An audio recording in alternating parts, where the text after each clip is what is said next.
Hello. It's sleeting and snowing outside, and I put up my tools and warmed up some coffee, and I thought I'd do a quick video of some of the stuff I made lately out of my Texas shirt. I've got some other stuff I made, but this is all the Texas stuff. Most of it is various forms of Edwards shirt. It's all raw. Like my first archaic video I made like 13 years ago. A lot of this middle archaic stuff and late archaic stuff is they put the bases on with a punch and after some early hammerstone work, and then they just made the point around it.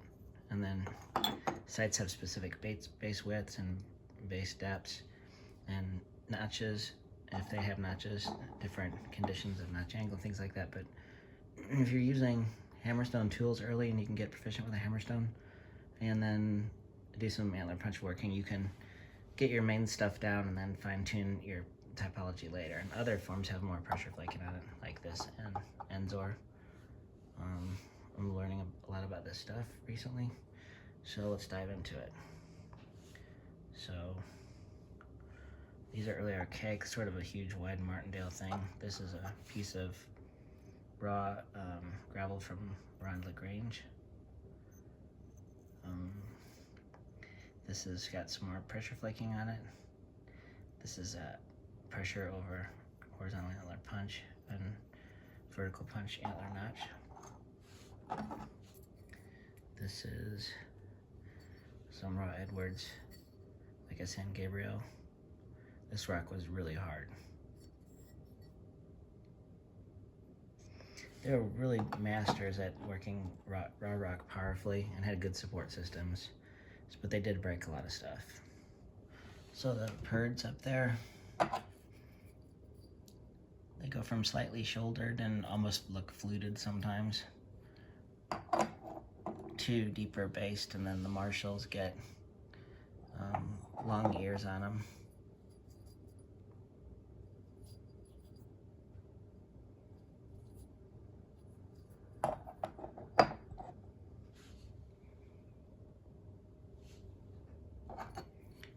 Some of them I do probably more fine punching than I need to because it looks like it's pressure flaked.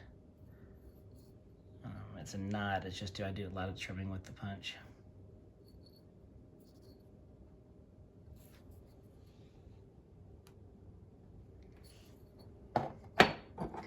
And a lot of them I'll make really big and I just kind of have fun, so I just punch them down and resharpen them, put the needly tips on.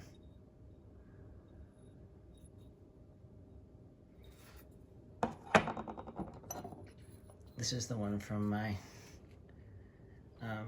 hammerstone shirt on shirt hammerstone video. I think I put this one on Instagram. It was that big, huge, clunky thing. I do have a little slightly undesirable flake there.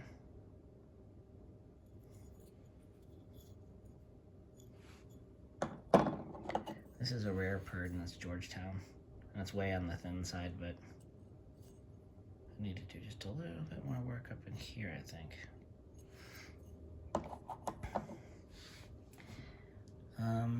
Doing Montel's, that one I broke, so I just put a tip on it. This is that skin on that root beer that's so pretty.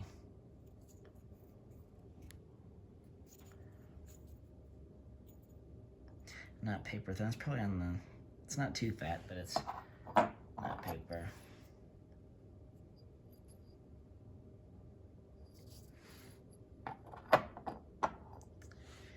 This is my raw rock that I started with the chart video, and it was longer, and it was too long, and I broke about an inch off, and then I had ears, and I was a weird shape, and it had a seam in the rock right here. I didn't do that, there's just a seam in there, so I resharpened the ears off, and I kind of like it. Just like a big spike reworked purd. This little Nolan out of up here.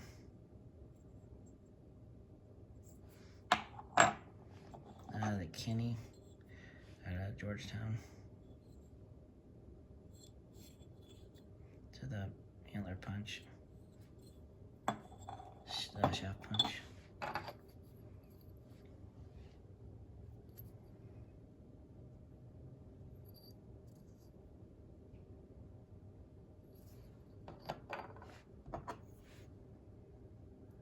I think I got Landry and just a Dalton, but I think it is something else.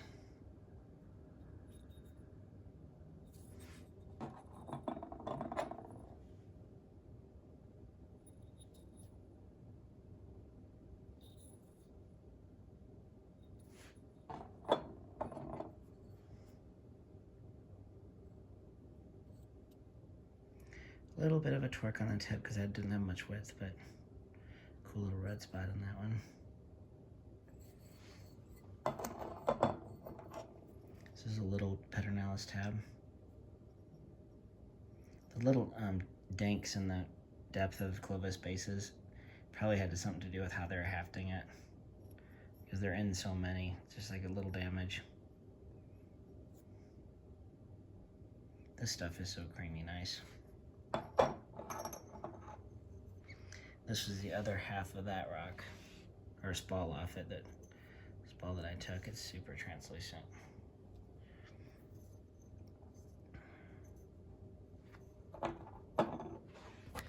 What haven't we seen? More big birds.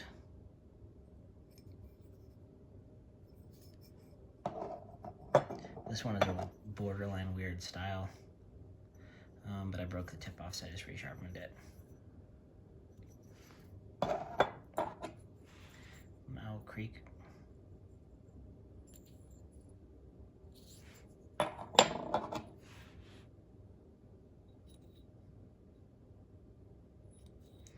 If you heat this stuff, you can't be too powerful flaking with it. You need the strength of the raw rock when there's impurities in it, or it flakes weird. This thing was a beast.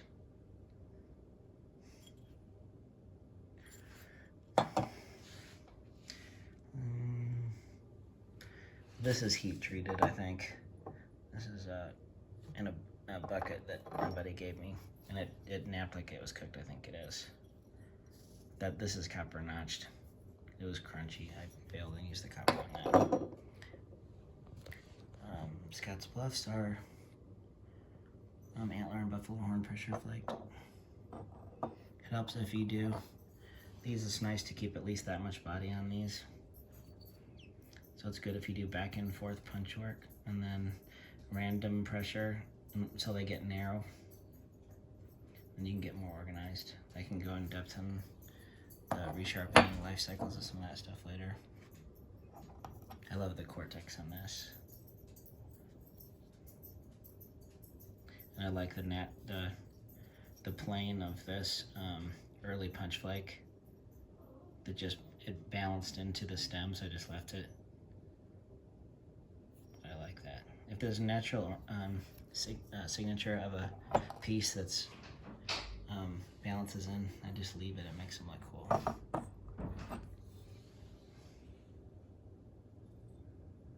I'd like it if this had a little bit more body, but still a nice point.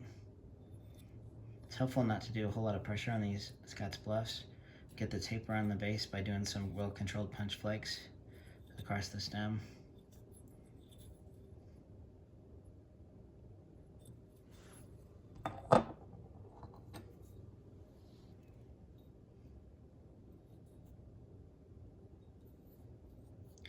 This one has a little bit more pressure, that it wasn't obliterated, but it has a nice slight taper to the base, so I left it.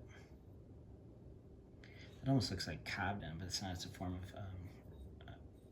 peanut butter root beer, Jason said.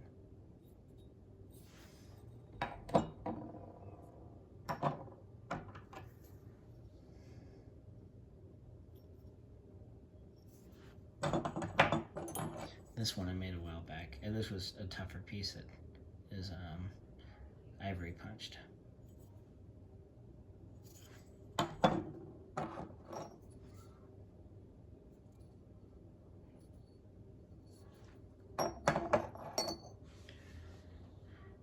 So I've got some more stuff, but this is all the recent Texas. This is borderline thin, but I kind of like it.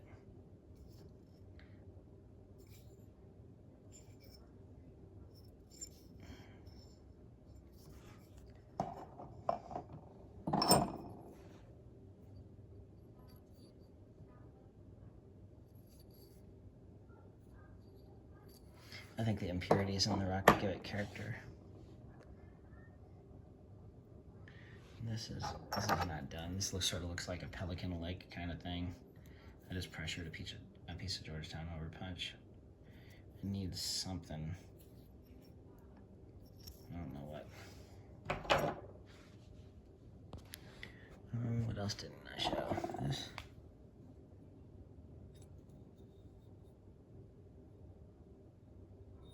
So your notches look really steep when you do all that intrusive work on the blade. But these were, you know, powerful flakes that were just intruded upon.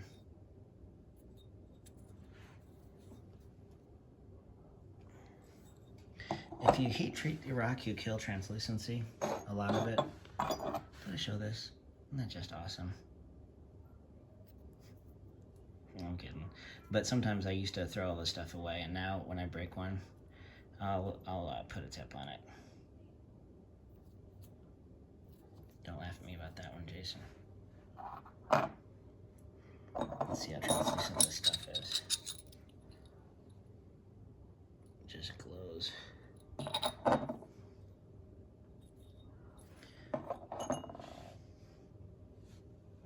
I've got some unfinished stuff outside, but you know, I've been busy on the Texas stuff. It's been fun. I like to get in phases where when I went to Utah and I napped a bunch of that rock that I got. And I work, of course, a lot of Burlington, but it's been fun to get into the Texas stuff. And then get together with your napping buddies on poker night, and everybody puts in their points. And I see your Gower, and I raise you a Gary. All right, thanks for watching.